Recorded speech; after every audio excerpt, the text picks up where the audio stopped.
Esse é o Diálogos que Transformam, o podcast da Letras em parceria com o J. Paul. Me chamo Caio Garcês e neste episódio temos a honra de receber Edinaldo Rezende dos Santos, secretário de Educação Municipal de Teixeira de Freitas, aqui na Bahia. Vamos conversar um pouco sobre educação e sobre o tema Acolher para Transformar. Como escuta, avaliação e formação constroem uma educação pública com resultados. Secretário, seja muito bem-vindo ao nosso podcast. Para começar, queria te pedir para que você compartilhasse um pouco sobre a sua trajetória na gestão pública e como essa experiência em outras áreas contribui para a sua atuação à frente da Secretaria de Educação de Teixeira de Freitas. Olá, Caio. Obrigado pela oportunidade. É um prazer muito grande estar aqui com vocês nesse momento tão importante que é estar aqui no 20º Fórum Nacional de Educação e ter essa oportunidade de estar aqui com vocês. Minha trajetória na vida pública, Caio, começa em 2001. Eu iniciei a minha militância a partir de uma vivência pastoral de grupo de jovens da Igreja Católica e a partir daí recebendo formação para a importância da participação dos espaços sociais, de controle. E a partir dali eu comecei a me envolver na minha participação em associações, em ONGs, em conselhos. Em 2001 fui membro do Conselho Tutelar de Teixeira de Freitas, na idade mínima para poder ser candidato com 21 anos de idade. Né? Então fui conselheiro tutelar de 2001 a 2006, exercendo 2 mandatos de conselheiro tutelar. Quando cumpri essa tarefa de conselheiro tutelar, fui convidado para coordenar lá na minha cidade, Teixeira de Freitas, o 24º Ciretran, o setor de habilitação, no departamento Detran. Em seguida, fui convidado a participar de um processo eleitoral político na vida partidária. Participei do processo eleitoral como um candidato a vereador em 2008. Fui eleito vereador em 2008, fui reeleito em 2012, sendo o único vereador da Câmara reeleito naquela oportunidade, né, e exerci o 2º mandato até 2016. Nessa minha trajetória, frente aos mandatos, frente a esse espaço do parlamento, me envolvi em várias pautas fundamentais. A exemplo delas, Comissão de Enfrentamento à Violência Sexual Infanto-Juvenil, presidi a Comissão de Direitos Humanos da Câmara e fui membro da Comissão de Educação e Saúde. Nesta Comissão de Educação e Saúde, eu fui a pessoa que fiquei na linha de frente da articulação da criação, da aprovação do Plano Municipal de Educação, o nosso plano decenal, que nasceu lá em 2014, e por coincidência vence agora e eu estou tendo a oportunidade de fazer a avaliação dele para a construção do próximo plano decenal, que é uma pauta hoje da Secretaria de Educação.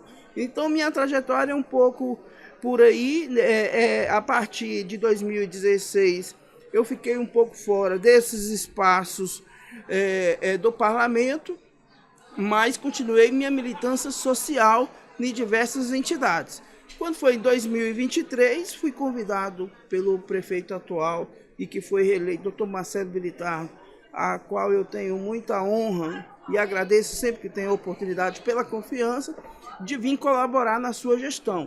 Fui convidado a ser secretário de administração do município em 2023 e agora, em 2025, ele me fez esse honroso convite de assumir a Secretaria de Educação do município. Maravilha, que trajetória bacana, secretário. E eu queria te pedir para me contar um pouquinho mais de como é a rede de Teixeira de Freitas, quais são os principais desafios, quais são as suas características principais. Eu acredito que não é muito diferente de muitas outras realidades, mas é uma cidade em grande projeção, né? Uma cidade nova, completou agora 40 anos de idade, é uma cidade que aproxima dos seus 200 mil habitantes. Hoje nós temos na rede 72 escolas, 11 escolas rurais, 5 escolas distritais, né, e as demais na sua sede. Nós temos aí uns 20 mil alunos na rede, com os desafios que com certeza é desafios de vários outros municípios. Nós temos algumas pautas mais evidentes que exigem o nosso olhar e atenção da nossa equipe técnica, que a gente estamos empenhados em um planejamento estratégico da secretaria, uma secretaria que também cobra e pede uma atenção e cuidado com a sua formação. Então a gente tem esse olhar, estamos com esse olhar de uma formação continuada para a nossa equipe e estamos fechando esse primeiro semestre todo um diagnóstico da sua rede, desde as suas estruturas administrativas, as suas estruturas pedagógicas, as suas estruturas de gerenciamento de gestão e também esse levantamento do perfil da nossa equipe de colaboradores. Maravilha. Você tocou vários pontos que eu quero aprofundar, mas para começar, a gente, na pesquisa, vimos que parece uma característica marcante da sua gestão, tem muita escuta, Tem muita escuta e tem planejamento estratégico. Vi que vocês fizeram um encontro, acho que foi em maio, que teve uma escuta estratégica com gestores escolares da rede. Queria que você me contasse um pouco de como esse tipo de escuta tem contribuído para alinhar políticas, alinhar ações pedagógicas e mudar a realidade das escolas. Perfeitamente. Para você fazer qualquer planejamento de organização, seja qual espaço você esteja ocupando, você precisa conhecer o espaço, a secretaria, a sua estrutura, Então nós começamos a fazer esse levantamento de equipe e as escolas estavam um pouco distantes da equipe técnica da gestão da secretaria. Então o primeiro passo nosso foi buscar estreitar essa relação com os nossos diretores escolares, com os nossos coordenadores pedagógicos e automaticamente buscar se aproximar dos nossos professores e também de toda a equipe de apoio que compõe aquela rede, porque para poder você desenvolver um trabalho de qualidade lá na ponta, que consiga efetivar concretamente a política pública, que é a nossa criança ser beneficiada, contemplada com todos os seus direitos assegurados da educação, você precisa que essa rede esteja alinhada, articulada e em sintonia, Tem que estar afinada. Então, não tem como você construir isso sem dar condições de ouvir quem está lá na ponta.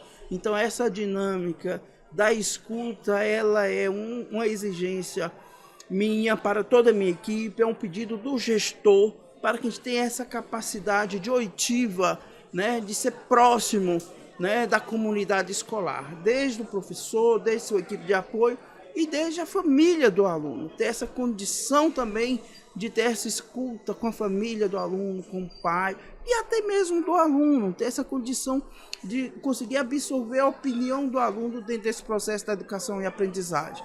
Então, já tivemos algumas ações, e estamos neste foco de cada dia mais implementar essa prática dessa oitiva, dessa escuta. Muito bacana. E vejo que muito em linha, Também a gente deu uma estudada na Jornada Pedagógica de 2025 e tem esse tema Conhecer para Acolher e Educar. Queria te perguntar como essa proposta tem orientado as suas prioridades na secretaria, influenciado o trabalho pedagógico dentro das escolas. O tema já diz tudo. Nós precisamos conhecer, nós precisamos acolher para que nós possamos ali construir as nossas intervenções da educação. Então é todo um processo, para que a gente consiga buscar essa sensibilização do pertencimento, da equipe, abrace a educação como uma tarefa que todos são responsáveis para buscar a evolução da aprendizagem, das nossas crianças e adolescentes. Então, o acolher é fundamental. Então, todo novo, gera uma insegurança para quem chega e para quem também vai receber. Então a gente precisa de alguma forma conquistar esse ambiente, né? E esse ambiente você não tem como conquistar ele se você não conseguir mostrar para a pessoa a importância dele no processo.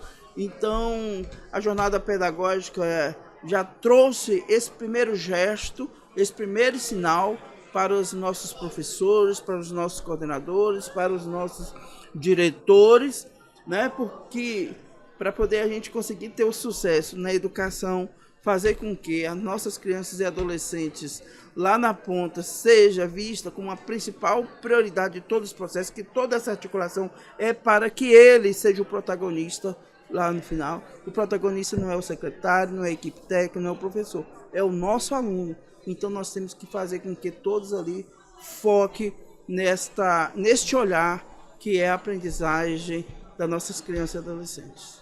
Muito bacana, secretário. Muito bom de ouvir tudo isso.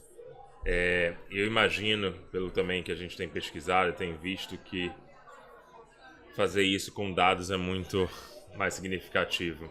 A gente tem visto movimentos da secretaria com avaliações diagnósticas em língua portuguesa, matemática.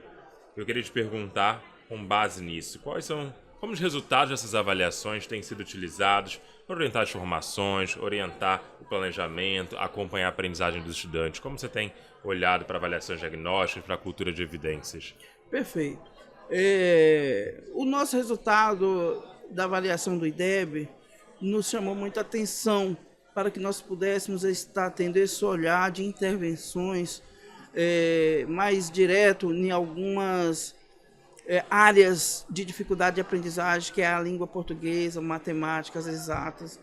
E com isso nós fizemos um levantamento próprio através da nossa secretaria, das nossas equipes de apoiadores da nossa equipe pedagógica, através de uma avaliação construída pela nossa equipe. Conseguimos fazer um levantamento de dados da realidade do perfil, né, dos nossos alunos, do 5º ao 9º ano, do 6º ao 9º, e utilizamos também de plataforma do governo federal para do 1º ao 5º. E esses dados nos trouxeram para a gente elementos fundamentais, né, que é o diagnóstico do perfil desse aluno, a sua dificuldade de aprendizagem, e a partir daí começamos a elaborar algumas ações Sim. de intervenções, né? Entre elas, nós denominou lá uma ação chamada Aprenda Mais, que é uma proposta construída com a nossa equipe, inclusive a pedido do nosso prefeito municipal, que a partir do momento que conseguimos ter esse diagnóstico, naturalmente que a gente tem que apresentar para o chefe do Poder Executivo, para que tenha conhecimento, e junto a gente buscar tomar decisões de fazermos algumas intervenções. Então, uma das intervenções nossas foram essa proposta de uma ação, de um reforço mais direcionado com aquela criança, aquele adolescente que nós tivemos o diagnóstico da sua dificuldade na aprendizagem, na escrita, né, no português e na matemática. Então a gente contratamos mais uma equipe de professores e buscamos também parcerias com a universidade, com os estagiários, a partir do 3º semestre, das disciplinas que tem a ver com as nossas temáticas e discussões. E com isso nós estamos fazendo uma intervenção junto com o professor na própria sala de aula, com aqueles alunos que a gente já tem este recorte das suas dificuldades, que a pesquisa, que o diagnóstico apontou, e também estamos utilizando dentro os sábados, alguns sábados, com esse projeto do Aprenda Mais, né? Focado em toda a rede, onde apontou o nosso diagnóstico, concentrando eles em algumas escolas de forma regional, para facilitar uma logística. A gente busca esses alunos para aquela escola, e aquele sábado a gente feito todo um trabalho diferenciado, voltado à sua dificuldade de aprendizagem. Então, o projeto Aprenda Mais, ele está voltado para estudantes de que ano? De todas as séries, mas mais voltado quinto ano. Sim. E ali entre o sétimo e o nono ano. Entendi. Maravilha. A gente acabou falando também, né, mais dos anos iniciais, dos anos finais, mas eu queria também perguntar para o senhor sobre educação infantil, sobre alfabetização. A gente viu que a rede tem investido em algumas iniciativas, a gente estava lendo sobre o programa Leitura e Escrita na Educação Infantil. Perfeito. E a gente sabe que o foco na educação infantil ele é fundamental, a gente tem muitas evidências de como é importante estimular, né, os estudantes nessa fase, nessa faixa etária, e que há um papel muito importante no desenvolvimento deles, com impactos até mesmo na idade adulta. Então, queria te perguntar, secretário, como as ações têm fortalecido, suas ações têm fortalecido o trabalho com a alfabetização e contribuído, né, para o desenvolvimento integral das crianças desde os primeiros anos. O que tem sido o foco de você nessa área?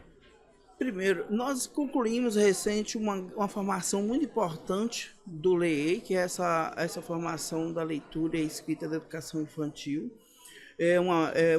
O governo nos proporciona aos municípios a aderir a esta formação, e aderimos a essa formação, concluímos esta etapa, já estamos em processo de aderir uma nova etapa de formação para novos professores que não tiveram oportunidades de fazer a formação, que para a gente é importante estar trazendo novos elementos para os nossos professores, para que possamos ter essa formação de didática, a formação continuada que é necessária. Então, hoje nós conseguimos fazer todo um mapeamento da nossa rede para identificar se tem algum aluno fora da sala de aula nessa faixa etária, desde a sua pré-infância, né, e todo o seu ensino fundamental 1. E hoje nós estamos com a nossa rede atendendo toda a nossa demanda, né? Nós temos ainda uma dificuldade, que eu acho que é uma dificuldade geral, que é as creches, né? Mas temos um olhar bem especial para a nossa primeira infância. Uma equipe pedagógica, um núcleo de apoio que criamos específico para a educação infantil. Então, hoje nós conseguimos estruturar nossos núcleos de apoio junto à nossa equipe pedagógica. Né? Nós temos núcleo de apoio específico para a educação infantil, para o Fundamental 1, para o Fundamental 2 e para a EJA, né? Que é um outro grande desafio nosso, né? Que é onde começamos a identificar o nosso número de evasão escolar, né? A partir do Fundamental 2. Então esse é um grande desafio. Nós criamos dentro da estrutura da Secretaria um núcleo de apoio de formação continuada para ter este olhar em especial, observando todos esses dados, essas estatísticas. E esse nosso segundo semestre é o semestre do planejamento para o próximo ano. Porque quando você assume uma secretaria, você assume cego de dados, de estatística. Então, esse primeiro semestre foi um pouco para poder identificar essas lacunas, essas deficiências e não perder a oportunidade de buscar parcerias, parceiros. Nós temos uma rede universitária muito forte na cidade, então nós estamos buscando esse diálogo com as universidades, trazendo para dentro da nossa comunidade escolar para que nos ajude a pensar, as universidades pensando já em cursos específicos de pós-graduação, de especialização voltada para aquela área específica, para a educação infantil, para o tempo integral, para a inclusão, que são temáticas bem diversificadas.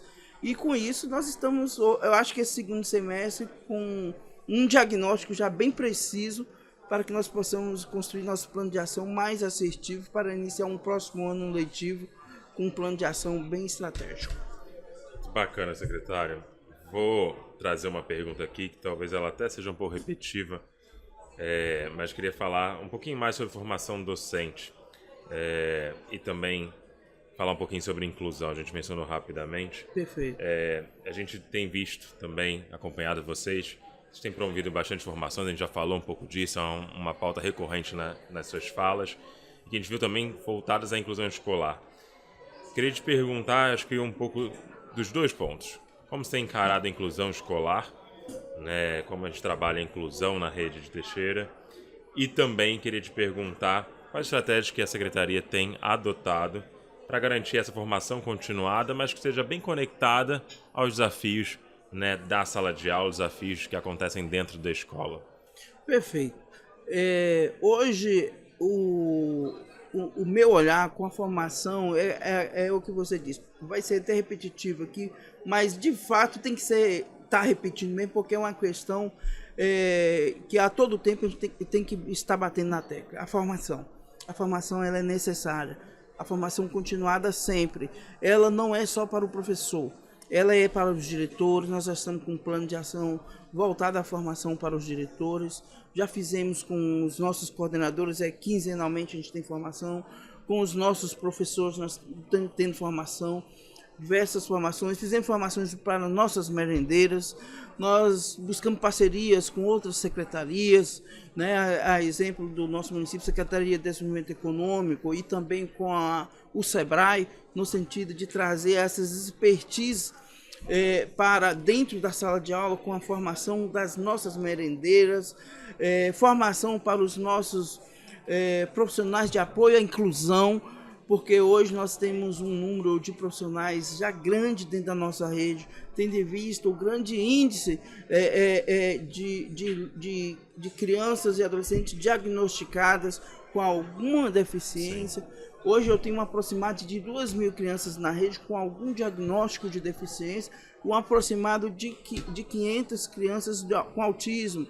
Então, nós temos paralelo a essa equipe do profissional de apoio, falando da inclusão, do profissional de apoio, nós temos também hoje, dentro da nossa rede, nós temos 72 escolas, 31 já contemplada com sala de recurso, que é onde tem uma sala adaptada para ter um profissional especializado que faz um trabalho com aquelas crianças da escola e ajuda aquelas escolas próximas que não têm a sala de recurso a dar esse suporte em algumas metodologias didáticas com essas crianças que merecem ter essa atenção e esse cuidado dessa pessoa especializada. E além disso, nós temos um núcleo chamado CREI, que é um centro de referência especializado, que tem uma equipe multidisciplinar com diversos outros profissionais, fonoaudiólogo, psicólogo, psicanalista, assistente social, que está ali para fazer um trabalho mais de um atendimento agendado com aquelas crianças, que tem um acompanhamento não só com as crianças, mas também com a família. A gente estreita a relação lá com a associação dos pais dessas crianças que têm alguma deficiência, porque nós temos que envolver a família nesse processo, nessa construção, e também uma articulação com a rede da saúde, porque é um público que também tem uma política transversal. Então as políticas públicas da saúde também, ela tem que estar alinhada com a educação para que a gente tenha condições de trazer um resultado efetivo para aquela criança, seja na aprendizagem, seja também no seu desenvolvimento da sua saúde, né, do seu cuidado. Então nós temos esses desafios, um desafio muito grande. Nós temos uma dificuldade que é financiamento, recursos para ser investido dentro das demandas que aparecem. Então nós temos pouco recurso, a gente não tem um debate que está acontecendo aqui no fórum, né, buscar financiamento para podermos fazer intervenções mais eficazes com esse público que merece toda a nossa atenção e cuidado. Com certeza, com certeza. É muito bacana ouvir toda a parte da integração intersetorial, que a gente sabe que é fundamental. Então você vê saúde, você vê educação andando junto, sabe que faz muita diferença. Secretário, eu queria caminhar para o final do nosso papo e eu queria te perguntar, tudo que a gente falou, tem bastante coisa acontecendo na rede, quais são os efeitos que você já percebeu dessas ações que estão em curso e quais são os próximos passos que o senhor vislumbra para continuar avançando na qualidade da educação pública no seu município? Perfeito. Primeiro, essa dinâmica da escuta, do envolvimento de todos. A responsabilidade é de todos, cada um com as suas particularidades. né? O poder público com a sua responsabilidade, mas a sociedade civil também com a sua responsabilidade, né? A classe empresarial também com a sua responsabilidade. E nós temos buscado esse diálogo, né, com toda a rede de educação do município. Nós estamos num processo de construção do nosso plano municipal de educação, que é momentos da gente abrir um debate com a nossa rede, né, de educação do município, com essa diversidade de temáticas, para que nós possamos construir um plano com condições de ser executados, apontando o debate dentro dos espaços que convém dialogar financiamento, para que a gente consiga assegurar orçamento, para que a gente tenha a condição de materializar a política pública, não perder, né, a sintonia e a capacidade de diálogo com os diversos parceiros das federações, com o Estado, com o governo federal, buscar essa parceria constante, porque o Estado é fundamental estar em sintonia com o município, assim como o governo federal, buscar os recursos, né, ficarem atentos com a nossa equipe técnica, com as nossas prestações de contas, ter todo este cuidado e, mais do que nunca, esse próximo semestre é planejar um plano de ação bastante estratégico, realista, com o nosso diagnóstico, para que nós possamos no próximo ano apontar indicativos mais assertivos, intervenções mais direcionadas aonde precisa ter o olhar do poder público. Então, uma coisa que eu acredito muito, e é o que me faz me envolver na política, ocupando esses espaços, é ter a capacidade do envolvimento coletivo, da construção coletiva dos diversos setores, inclusive dentro do próprio governo, com as outras secretarias. Sim. Que as políticas públicas elas são sempre multidisciplinares e que a gente precisa ter essa capacidade de ouvir, de entender o papel de cada um, mas também trazendo para a sua corresponsabilidade na construção do bem comum. Maravilha, secretário. Muito obrigado. Para fechar, acho que você vem de uma trajetória, né? Comentou desde 2001, diferentes áreas da gestão pública, na educação também, e agora com alguns aprendizados nessa experiência em Teixeira de Freitas. Queria te perguntar se tem alguma coisa desses aprendizados, dessa experiência, que o senhor destacaria como uma inspiração, como uma recomendação para outras redes públicas, outros gestores, equipe técnica que talvez estejam nos ouvindo agora. Caio, a capacidade de escuta ela é fundamental. Porque você pode ter um pensamento na sua cabeça, mas quando você ouve, você muda a sua estratégia. Então, não tem pessoas que conhecem melhor a realidade da dificuldade daquela criança na aprendizagem do que quem lida com aquela criança. Então, você tem que ouvir o diretor, tem que ouvir o coordenador, tem que ouvir o professor e ouvir a família. Então, você tem que criar uma gestão com os pés bem firmes, com esse pilar democrático, né? Ouvir os conselhos, os órgãos de controle, porque os conselhos são instrumentos fundamentais para que você tenha como parceiro e não como um adversário.